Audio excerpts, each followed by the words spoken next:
अपना स्थान स्वयं बनाइए। प्रस्तुत कहानी में लेखक द्वारा बच्चों को कर्मठ और सदाचारी बनने की प्रेरणा दी गई है। राजा ने एक दिन अपने मंत्री से कहा, मुझे अपने लिए एक आदमी की ज़रूरत है। कोई तुम्हारी निगाह में जचे तो लाना, पर इतना ध्यान रखना कि आदमी अच्छा हो। बहुत दिनों की जांच पड़ताल के बाद मंत्री को एक युवक जचा। उसने युवक की नौकरी छुड़ा दी और उन्नति का आश्वासन देकर राजा के सामने पेश किया। बहुत देर तक तो राजा को अपनी बात ही याद न आई।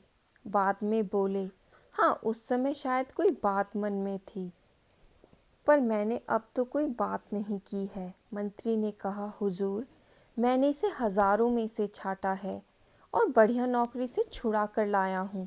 राजा ने ज़रा सोचकर कहा, हमारे पास तो इस समय कोई काम नहीं है, पर तुम बहुत कह रहे हो तो हम इसे अपने दफ्तर में चपरासी रख सकते हैं। वेतन 15 रुपये मिलेगा। मंत्री को बुरा लगा, पर उस युवक ने कहा, मेरे लिए सबसे बड़ा वेतन यह है कि मैं अपने राजा की सेवा करने का मौका मिलेगा। यह कहकर वह उस नौकरी के लिए तैयार हो गया। मंत्री जब उसे दफ्तर में छोड़ने गया तो वहाँ धूल थी, क्योंकि राजा वहाँ न कभी जाते थे और न काम करते थे। यह देखकर मंत्री दुखी हुआ, परंतु वह युवक इतना होने पर भी खुश था। उसने अच्छा स्थान दिलाने के लिए मंत्री के प्रति कृतज्ञता प्रकट की। युवक ने लगातार कई दिनों तक उस दफ्तर को साफ करके उसे शाही दफ्तर का रूप दे दिया। उस दफ्तर में एक छोटी सी कोठरी थी। युवक ने उसकी जांच पड़ताल की तो पता चला कि पिछले सालों में बादशाह के पास जो निजी पत्र आए थे, उनके लिफाफों का ढेर उस कोठरी में था। उनमें से बहुत से लिफाफों पर सोने की पच्चीकारी थी और रत्न जड़े थे। ये वे लिफाफे थे जो विवाह जैसे शुभ अवसरों पर दूसरे राजाओं और अमीर उमरावों के यहाँ से आए थे। युवक ने कारीगर लगाकर सब कीमती सामान लिफाफों पर से उतरवा लिया और बाजार में बेच दिया। सामान बेचकर उसे कई हजार रुपये मिले। उनमें से कुछ रुपये तो उसने दफ्तर में बढ़िया फर्नीचर और चित्र आदि लगाने में खर्च कर दिए और बाकी सरकारी खजाने में जमा कर दिए। जहाँ वह सामान बिका उसने उसकी भी रसीद ली और जहाँ से यह सामान खरीदा गया उसकी भी। दफ्तर सचमुच शाही दफ्तर हो गया। चुगलखोरों ने राजा से उसकी शिकायत की कि वह रुपया लुटा रहा है। एक दिन राजा गुस्से में भरे दफ्तर गए तो दफ्तर की हालत देखकर दंग रह गए। फिर भी उन्होंने तेज आवाज में पूछा, तुमने यह सजावट किसके रुपये से की? दफ्तर के रुपये से हुजूर, कहकर उसने राजा को रद्दी लिफाफों की कहानी सुनाई और खजांची से गवाही दिलाई कि दफ्तर का सामान खरीदने के बाद बचा हुआ रुपया खजाने में जमा किया गया है।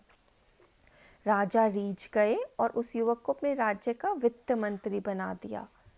इस कारण दूसरे मंत्रियों को परेशानी होने लगी, क्योंकि वह न स्वयं बेईमानी करता था, न किसी को करने देता था, न लापरवाही करता था, न करने देता था।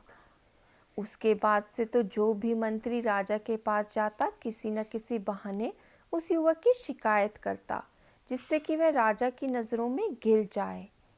एक रात को 2 बजे राजा ने अपने सेनापति को बुलाकर कहा, हमारे सब मंत्रियों को उनके घरों में से उठाकर इस कमरे में ले आओ, लेकिन वे जिस हालत में हो उसी हालत में लाया जाए।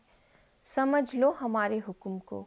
अगर कोई पलंग पर सो रहा हो तो उसे पलंग सहित ज्यों का त्यों लाया जाए, और कोई कालीन पर बैठा चैपड़ खेल रहा हो तो कालीन समेत यहाँ लाया जाए। 1 घंटे के भीतर ही सभी मंत्री महल के एक बड़े से कमरे में आ गए। राजा ने देखा कि 8 में से 7 मंत्री नशे में थे। उनमें से कुछ जुआ खेल रहे थे।